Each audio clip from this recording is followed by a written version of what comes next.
नमस्कार, मैं डॉक्टर सिद्धि चिखलकर, सहयोगी प्राध्यापिका, department of dermatology and trichology, KEM hospital.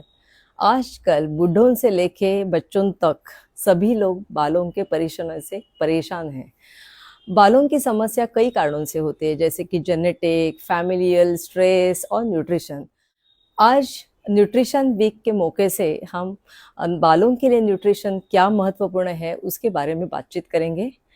सबसे पहले स्टार्ट करते हैं प्रोटीन रिच डाइट से। अपने बाल केराटिन नाम के प्रोटीन से बने हुए रहते हैं। प्रोटीन एक अपने बालों के लिए एक बिल्डिंग ब्लॉक हो जाता है। आप नॉन वेजिटेरियन हैं तो आपको प्रोटीन्स अंडा, मछली और चिकन से मिल सकता है, लेकिन आप नॉन वेजिटेरियन नहीं हो, वेजिटेरियन हो तो कुछ चिंता करने की ज़रूरत नहीं।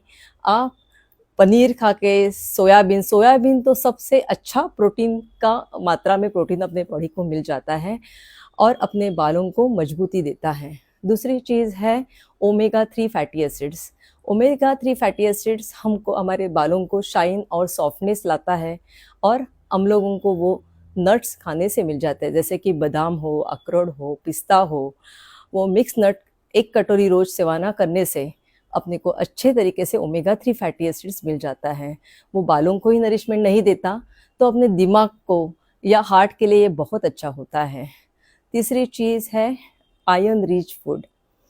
बाल गिरने का और बाल झड़ने का सबसे महत्वपूर्ण कारण है आयरन डेफिशिएंसी अनीमिया, मतलब खून में लोह की कमतरता।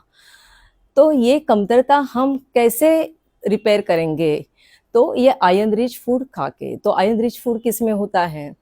सभी हरी पत्ते की सब्जी में। देखिए, पालक हो, मेथी हो या सोया हो, या कोई भी हरी पत्ते की सब्जी में बहुत मात्रा में होता है।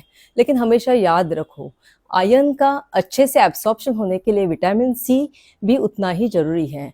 तो आप सब्जी में अगर नींबू का इस्तेमाल निचोड़ के करते हो तो उसका एब्सॉर्प्शन अधिक रूप से होता है।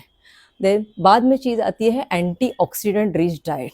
आप बोलेंगे ये एंटीऑक्सीडेंट क्या है? ये एंटीऑक्सीडेंट रिच डाइट अपने को फ्री रेडिकल से प्रोटेक्शन देता है। आप अभी सोचेंगे फ्री रेडिकल्स क्या है? तो फ्री रेडिकल्स अपने बॉडी में ऐसे केमिकल्स पैदा होते हैं जो अपने पेशियों को बहुत नुकसान कर देते हैं, अपने पेशियों को वीक कर देते हैं। अगर आप एंटीऑक्सीडेंट रिच डाइट खाएंगे तो फिर आपकी जो पेशी है, मृत पेशी या जो जो वीक पेशियां हैं, वो भी सुदृढ़ हो जाती है। तो एंटीऑक्सीडेंट फूड किस में है? बेरीज तो सबको अच्छी लगती है, स्ट्रॉबेरीज है, चेरीज है, लेकिन उसका एक प्रॉब्लम है, वो कोई सीज़न में ही मिलती है, सब सीज़न में नहीं मिलती है, और मिलती है फिर भी महंगी ही बहुत होती है। आम आदमी उसको अफोर्ड नहीं कर सकता है। तो सस्ता और अच्छा एंटीऑक्सीडेंट है अपना आंवला। आंवला सिर्फ एंटीऑक्सीडेंट प्रॉपर्टी नहीं करता है, उस पर काफ़ी विटामिन सी है। आयुर्वेदानुसार आंवला ये बालों को घना और लंबा ही नहीं करता, लेकिन बहुत काला भी करता है।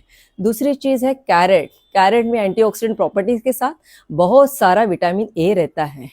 वो अपने बालों को मजबूती देता है, उसके साथ साथ आँखों को भी स्ट्रॉन्ग कर लेता है, अपने स्किन के लिए भी बहुत अच्छा होता है। तीसरी मेरी सबसे फेवरेट चीज़ है करी लीव्स। हम खाने में तो ये इस्तेमाल करते हैं, लेकिन आप एक प्रयोग करके देखो, उसके पत्ते हैं, रोज सुबह शाम चबा के खाएंगे, उसको बहुत एंटी एजिंग प्रॉपर्टी रहती है, रीजनरेटिव प्रॉपर्टीज रहती है, मतलब अपना जो एजिंग होता है वो रिपेयर करने की भी क्षमता होती है। तो सिंपल करी लीव्स खा के भी हमारे बाल हम अच्छे कर सकते हैं। और लास्ट में विटामिन, सब विटामिन की कमतरता के कारण आजकल बोलते हैं हम टेस्ट करेंगे विटामिन डी कम आ गया, विटामिन B12 कम आ गया। तो ये विटामिन मिलते कहाँ से हैं? विटामिन ए हम स्कूल में पढ़े हैं, विटामिन ए कैरेट से मिलता है, मतलब गाजर, पपई में रहता है। विटामिन बी और डेयरी प्रोडक्ट्स में मिल जाता है, मतलब दही, दूध, मक्खन में मिल जाता है। विटामिन ई सबसे इम्पॉर्टेंट है, बिकॉज ये ब्लड सर्कुलेशन बढ़ाता है बालों के जड़ को। तो वो सूर्यफूल के बीज में विटामिन ई रहता है। विटामिन सी सब खट्टे फलों में रहता है, जैसे कि ऑरेंज, नींबू में भी अधिक मात्रा में विटामिन सी रहता है, आंवला में रहता है। हाँ, आपने ये तो सुना है, फसल अच्छी होने के लिए अच्छे बीज तो चाहिए चाहिए, लेकिन मिट्टी भी अच्छा होना जरूरी है। तो फिर आप इतना अच्छा सब खाएंगे लेकिन आपकी पाचन शक्ति ही अच्छी नहीं है तो उसका कुछ मतलब नहीं। तो यहाँ पे रोल आता है प्रोबायोटिक्स का। प्रोबायोटिक्स किससे मिलता है? तो दही से मिलता है, छाछ से मिलता है। इससे अपनी पाचन शक्ति सुधारती है और गुड बैक्टीरियाज का काउंट बढ़ाती है। तो ये सब चीज है, हेल्दी बालों के लिए अत्यावश्यक है। तो मेरी उम्मीद है कि कल से ही, नहीं तो आज से ही ये सब आपके डाइट में इंक्लूड करो और आपके बालों की स्वास्थ्य बनाए रखो। धन्यवाद, थैंक यू।